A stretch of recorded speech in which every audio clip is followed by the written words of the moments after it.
Third kidney की बात कर रहे हैं, स्किन की बात कर रहे हैं। देखिए, किडनी हमारे हार्ट की तरह अंदर छुपा हुआ है, उस तक पीछे से आगे से एक्सेस करना नामुमकिन है। लेकिन एक किडनी हमारे बॉडी के ऊपर भी है, स्किन जिसे बोलते हैं। किडनी के करीब 24 लाख नेफ्रॉन्स हैं लगभग। हमारे जो पोर्स है बॉडी में वो करीब 25 लाख है। किडनी एक दिन में लगभग 10 लीटर पेशाब क्रिएट कर सकती है मैक्सिमम। जो पसीना निकल सकता है स्किन से वो लगभग 12 लीटर होता है। तो जो पेशाब को अगर बायोकेमिकल लैब में टेस्ट करेंगे तो उसका जो कॉन्स्टिट्यूशन है वो आपको स्वेट यानी कि आपके पसीने के आसपास ही कहीं मिलेगा। तो आपका जो स्किन है वो आपकी थर्ड किडनी है। इस बात को आप समझ लेंगे तो अब जो मैं बताने जा रहा हूँ वो काम आसान हो जाएगा। स्किन के अपने डॉक्टर होते हैं, स्किन डॉक्टर, डर्मेटोलॉजी, जो कि सबसे ज़्यादा मैं बोलता हूँ एमंग ऑल द प्रोफेशन सबसे फॉरवर्ड प्रोफेशन है स्किन का डॉक्टर। कैसे? अब देखिए, यहाँ पे मैं लाइट मारा, राइट? अब मैं आपको बोलता हूँ कि वो लाइट निकाल के दिखाओ।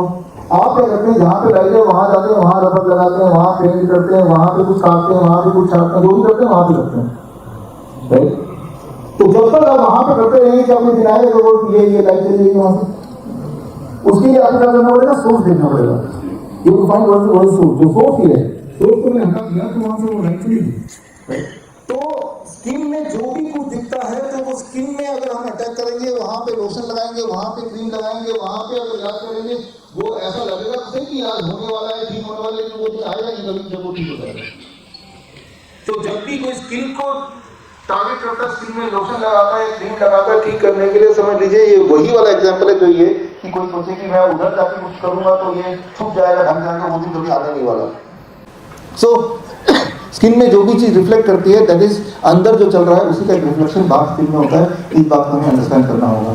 इस बात को अगर समझ लें skin is a third kidney तो बहुत सारी चीजें आपकी आसान हो जाएंगी। उसका एक उदाहरण देता हूं आपको समझाने के लिए नेक्स्ट स्लाइड। अब देखिए, ये हमारे कैंप में आई थी मेरठ में, 3 दिन का हमारा कैंप, अगला कैंप कल से है, 3 दिन के लिए आई थी and that was in the month of June में। स्नेहा नाम है बच्चे का, और आप स्किन देख रहे हैं यहाँ पे जितना खराब दिख रहा है इससे कई गुना ज्यादा खराब था अगर वो फिजिकली सामने देखेंगे। और ऐसे में जाहिर सी बात है दुनिया के देश के जितने बड़े बड़े हॉस्पिटल जितने करके सारे इलाज करते हुए अपनी हालत और खराब करते हुए इस 3 दिन कैंप में हुआ। ये फोटो इसी महीने की है और अब स्किन देखिए बच्चे का बिल्कुल ही क्लियर है। तो क्योंकि उसकी पहले की रिपोर्ट, अभी की रिपोर्ट और ये इन पर्सन की कोई अगर सोचता है कि कॉन्टैक्ट करना चाहे तो इट इज पॉसिबल। तो हमने स्किन का इलाज किया ही नहीं। सबसे इम्पोर्टेंट बात तो स्किन का इलाज करना ही नहीं, जो ऊपर दिख रहा है वो तो वहाँ जो दिख रहा था वही वाली बात है। हमें इंटरनल इलाज करना है। हमने इंटरनली वही किया जो आपने पंचकर्मा में सीखा, जो DIT डाइट है, हमारा जो हॉट वाटर इमर्शन है, तो हमने इंटरनल इसको ठीक करने की कोशिश की। जब इंटरनल ठीक किया धीरे धीरे उसके बाहर इनका स्किन में वो रिफ्लेक्ट होना शुरू हुआ। अभी जो बाल एज ए स्टाइल इसने अपने आप ही डिसाइड किया, बाल सारे मनवाने गया, अदरवाइज बाल का कोई कनेक्शन नहीं इससे, स्किन का कनेक्शन जिसकी बात हम कर रहे हैं यहाँ पे। तो जो इम्पॉसिबल प्रॉब्लम दिख रही थी, अगर ये जिंदगी भर इस लाइट की तरह टारगेट वहीं रखती, सारे बड़े से बड़े हॉस्पिटल रहती, ऐसा कोई जो नहीं आने वाला था तो वो ठीक हो जाती। लेकिन हमने अपनी टारगेट चेंज कर दिया, हमने इंटरनली इसको ठीक किया, इंटरनली जब क्लींस किया, 3 दिन में नहीं हुआ वो ठीक, लेकिन 3-4 महीने में जरूर ठीक हो गया। लेकिन 3 दिन में एक सफर शुरू हो गया। 3 दिन के जो कैंप में वो आई और जब आते हैं लोग तो हम ये समझाते हैं कि किस तरह से ठीक होगा और किस तरह से ठीक नहीं होगा ताकि गलती ना रहे। कई लोग ऐसे भी सोचते हैं कि ऐसा करते हैं कि ये जो बोल रहे हैं वो भी अपना लेते हैं और एलोपैथी हॉस्पिटल में जो बोल रहे हैं वो भी ले लेते हैं। तो वो एक बहुत ही खतरनाक डिसीजन होता है। एलोपैथी हॉस्पिटल जो बोल रहे हैं उसका उल्टा ही करना होता है, वो तो बिल्कुल नहीं करना होता। बल्कि आप वहाँ जाएंगे तो कुछ नुकसान नहीं होगा। इसके हमने कई सारे एग्जाम्पल आपको टाइम टू टाइम देते आए हैं। तो खैर यहाँ मैंने बात किया कि किडनी एट स्किन। स्किन एक रास्ता है जिसके माध्यम से जो भी चीज बॉडी डिस्कार्ड नहीं कर पा रही है वो चीज स्किन के रास्ते से बॉडी डिस्कार्ड करना शुरू करती है। जब स्किन के ऊपर भी लोड ज्यादा आने लगता है तो स्किन जब संभाल नहीं पाता है उसको, तब जाके स्किन में इस तरह की चीजें आने लगती हैं। तो it looks to be appears to be skin disease, but it is not skin disease. Skin में जितना बोझ है उससे ज्यादा उसको संभालने दिया गया तो स्किन भी ब्रेकडाउन के कगार पे आ गई। ये छोटी सी बात अगर आप समझ लें तो बहुत बड़ी दिखने वाली जो प्रॉब्लम है वो बहुत ही आसानी से लगभग फ्री में भी सॉल्व हो सकती है, राइट। तो ये उसका उदाहरण है। किसी भी चीज को आप कितना भी कॉम्प्लिकेट बना सकते हैं। इसका एक एग्जांपल और भी देता हूं मैं, नेक्स्ट स्लाइड प्लीज। ये है उषा रानी, और इंटरेस्टिंगली उषा रानी की यहाँ पे आई भी हुई है, आई है यहाँ पे, हाँ प्लीज आ जाए। उनकी कहानी अगर आप 2 महीने पहले लेते हैं तो इनके नाक में फीडिंग पाइप डाल दिया था, राइट। नाक से खाना खाने के लिए बोला था, नाक से खाती थी ना विदिका आप दिया। और विदिका जो कि ह्यूज प्रीमियर जिन्होंने शुरू की, उनकी अपनी कहानी, उस पर भी आएंगे। पहले उषा रानी जी की कहानी पे आते हैं। तो आपके सामने है 10 कीमो सर्जरी हुए और उसके बाद इनकी वीकनेस और मुंह से खाने की क्षमता वो सब खत्म हो गया। और ऐसी स्थिति में नाक से नाक से खाना, नेज़ोगैस्ट्रिक फीडिंग के थ्रू, दैट वाज सिचुएशन। तो याद रखिए कि किसी भी चीज को अगर बहुत मुश्किल करना हो तो जो बॉडी का जो नेचर है, बॉडी का जो तरीका काम करने का, उसको बिगाड़ दो। फिर वो तो देखो आपकी बीमारी कितनी ज्यादा है, राइट। तो वही इनके साथ हो रहा था। जब भी किसी के मुंह की जगह किसी और जगह से अगर खाना जा रहा हो तो वो इंसान कभी ठीक नहीं हो सकता, बिकॉज नाक सांस लेने से बना है, मुंह खाने से बना है। ये बात हमें समझना होगा। तो मैं कुछ बोलना चाहूँगी।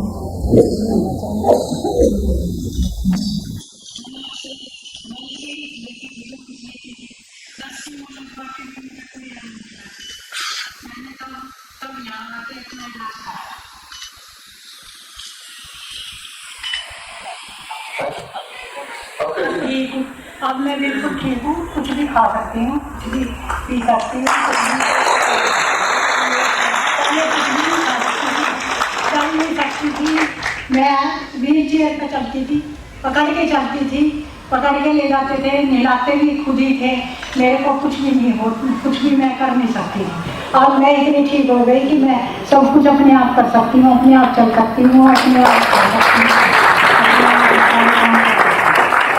तो ऐसा नहीं था कि उनकी बीमारी बहुत ज्यादा बड़ी थी, लेकिन वो बीमारी को बड़ा बनाया जा सकता है। पेट स्कैन करके, बायोप्सी करके, उसके रिजल्ट दिखा के। अब भी इंसान अगर उतना ज्यादा खराब नहीं हुआ तो कीमोथेरेपी कर डालो, अब तो जरा नहीं लगी, थोड़ा बहुत खराब हो चुका होगा, उससे भी बात नहीं बनती तो ऐसा करते हैं रेडिएशन ही कर डालते हैं। अगर अभी नहीं तो चलो सर्जरी से 2-4 ऑर्गन निकाल देते हैं, कुछ ना कुछ तो ऐसे है ना। तो पेशेंट को निपटाने की जो तरीके हैं वो ये है जो मैंने अभी आपको बताए हैं, राइट। तो जबकि वो इतना सिंपल है। विदिका जो आपके सामने है, आज से कुछ साल पहले हमारे ऑफिस में मिली थी। वो ही Harshal was a cancer patient, और इनकी जिंदगी में वही सब चल रहा था जो आपको मैंने इनके बारे उषा जी के बारे में बताया। लेकिन जो उषा जी के लिए इन्होंने किया अपने यूथ प्रीमियर में, वही हमने इनको बता दिया, जस्ट लिख के दे दिया। और उसके बाद हम भूल भी गए कि आप आए थे। लेकिन उसके बाद कुछ साल बाद दोबारा आए कि मैं तो पूरी तरह ठीक हूँ और मेरे गोल है जिस तरह से मैं ठीक हुई हूँ इस तरह से मुझे सबको ठीक करना है, मुझे हॉस्पिटल खोलना है। तो मैंने इनको बहुत डिस्करेज किया कि पेशेंट का ठीक होना एक अलग बात है, लेकिन हॉस्पिटल खोलना, हॉस्पिटल चलाना एक अलग बात है। दोनों दो अलग अलग बातें हैं, बट वो डिस्करेज नहीं हुई। और एक इंटरेस्टिंग घटना हुई, 2-4 दिन पहले फोन आया। हमारी एक नाइस एंड वाइस एक्सपर्ट है, बहुत ही क्लोज हमारी, वंदना थी, वंदना बत्रा नाम उनका। उनका शिकायत हमारी प्रीमियर से बहुत बड़ी शिकायत है। क्या हुआ, हमने पेशेंट भेजा था, मैंने कहा हाँ पेशेंट भेजा था, और वो जब वहाँ ठीक हो गए और जैसे ही वो आए उनका पेन दोबारा शुरू हो गया, सब कुछ दोबारा शुरू हो गया। इसका मतलब तो ये जब भी वहाँ जाते हैं तो ठीक हो जाते हैं, इसका मतलब आपको कुछ स्टेरॉइड दे रहे होंगे। तो तब मैंने उनको बताया कि हमारे किसी भी हिंट में कोई स्टेरॉइड का कोई रोल नहीं है, किसी तरह का एलोपैथिक दवाई का कोई रोल ही नहीं है बिल्कुल भी। लेकिन यहाँ पे एक बात मैं बताना चाहूँगा कि अगर आप विदिका को जानते हैं तो ये हर पेशेंट से मिलती है, उसकी पेन को फील करती है और उसके हिसाब से काम करती है, काउंसलिंग करती है। तो मुझे लगता है वो जो एक ह्यूमन टच है, ये ह्यूमन टच बहुत इंपॉर्टेंट रोल प्ले करता है किसी इंसान के ठीक होने में। तो वही इनकी दवा है। इसलिए जो कई सारे पेशेंट बाहर चले जाते हैं, दोबारा आते हैं तो दोबारा ठीक होने लगता है, ऐसे थोड़ा दूर जाता है, दोबारा से ज्यादा ठीक होने लगती है। लेकिन जहाँ भी कोई पेशेंट है वो हीलिंग टच आप देख सकते हैं वहीं पे रहते हुए। यही सारी चीजें तो हम सबको मिलकर करनी पड़ेगी। इनका हॉस्पिटल की और कहानी अगर आपको सुनिए तो प्रीमियर.com में जाकर देख सकते हैं। इस बीमारी का नाम है, आपके हाथ में है, ओकुलोस्टोमाटिक रिफ्लेक्स डिजीज। डॉक्टर की इस बीमारी को कहते हैं ओकुलोस्टोमाइटिक रिफ्लेक्स डिजीज, शॉर्ट फॉर्म बोलते हैं ORS, कि डॉक्टर इस बीमारी से ग्रस्त है। ये बीमारी कैसी है, इस बीमारी से कैसे ग्रस्त होते हैं, इसका एक उदाहरण देता हूँ। ये उदाहरण इसलिए देना चाहता हूँ, ये आपके साथ, ये बड़ा मॉडल यहाँ पे है, छोटे छोटे मॉडल आपके हाथ में ऑलरेडी है। जो मैं आपको समझा रहा हूँ, ये आप जब पेशेंट को समझाएंगे तो तब इस मॉडल का आप उपयोग करेंगे। इसीलिए ये मॉडल का छोटा मॉडल मैंने आपको दे दिया है, ताकि पेशेंट को समझ आए कि मामला क्या है। डॉक्टर बोल कुछ रहा है, उसके दिमाग में चल कुछ रहा है, लेकिन जो दिमाग में चल रहा है वो आपको समझाना है। वो समझाने का ये तरीका है। इस तरीके के लिए मान लो मैं 3-4 लोगों को वॉलंटियर करना चाहता हूँ, आप आइए, आप भी आ जाइए। यहाँ पे बहुत से औजार हैं, नहीं एक औजार उठा लीजिए यहाँ से, बस 4 तो काफी, बस थैंक यू। एक औजार उठाइए, एक गाड़ी। तो ये मान लीजिए हमारे इंजीनियर का सारी टीम है, इनको मैंने काम दिया कि ये है, इसको बिना हिलाए इसको निकालना है। अब निकालने की क्या करेंगे हम? जिनके पास जो औजार है उसी औजार से वो कोशिश करेंगे निकल जाए। उनको लगेगा यही औजार से ही निकल सकता है, और कोई तरीका नहीं है, राइट। हथौड़ा वाला वो कहाँ है, किसको हथौड़ा, और आपके पास क्या है वो, राइट। तो आप दोनों क्लब कर लेंगे, चलो एक रेडियोलॉजिस्ट है और एक सर्जरी का एक्सपर्ट है, दोनों मिलके, हाँ कि चलो मैं ऐसा करता हूँ, इसको यहाँ लगाता हूँ और आप वहाँ से हथौड़ा मारेंगे, ठीक है ना। तो ऐसे हथौड़ा जब मारेंगे तो हो सकता है कि उससे करके किसी न किसी तरह से, या यहाँ पे आपने जोर से हथौड़ा मार के इसको अंदर गाड़ दिया, राइट, और फिर उसको पकड़ के खींच लिया, ऐसे कुछ ना कुछ करके आप निकाल ही देंगे। लेकिन उस निकालने के प्रोसेस में ये टूट जाएगा, खराब हो जाएगा। तो आप पहले से ही मुझे बोलेंगे कि पहले तो आप ये लिख के नो ऑब्जेक्शन सर्टिफिकेट मुझे दे दो कि अगर ये टूटेगा, खराब होगा तो हम रिस्पॉन्सिबल नहीं है, राइट। इसी कंडीशन में हम इसको निकालने की कोशिश करेंगे। आप समझ रहे मेरे इशारा कहाँ पे है ना। तो हम बोले कोई तो आसान तरीका होगा, नहीं हमारे पास तो ये तरीका है, हमारे पास तो थोड़ा ही है, हमारे पास तो ये तरीका है, वो ये नहीं बताएंगे कोई आसान तरीका होगा। तो अगर कोई चीज सॉल्व नहीं हो रही है तो ऐसा नहीं कि सॉल्व हो नहीं सकती है, वो ऐसा है कि सॉल्व होने का जो तरीका असली वाला है उसको छुपा लिया गया है। देखते हैं, ढूंढते हैं, अगर यहाँ असली तरीका मिल जाए तो। अब देखिए, अगर मुझे इसको बाहर निकालना है बिना इसको क्षति पहुंचाए, बिना इसको हिलाए, तो सिंपली अगर मैं इसमें पानी डालने लगता हूं और जैसे जैसे पानी डाला तो आप देख रहे हैं ये ऊपर आ गया। अब इतना ऊपर आ गया कि बाकी ऊपर लाने के लिए मैं इसको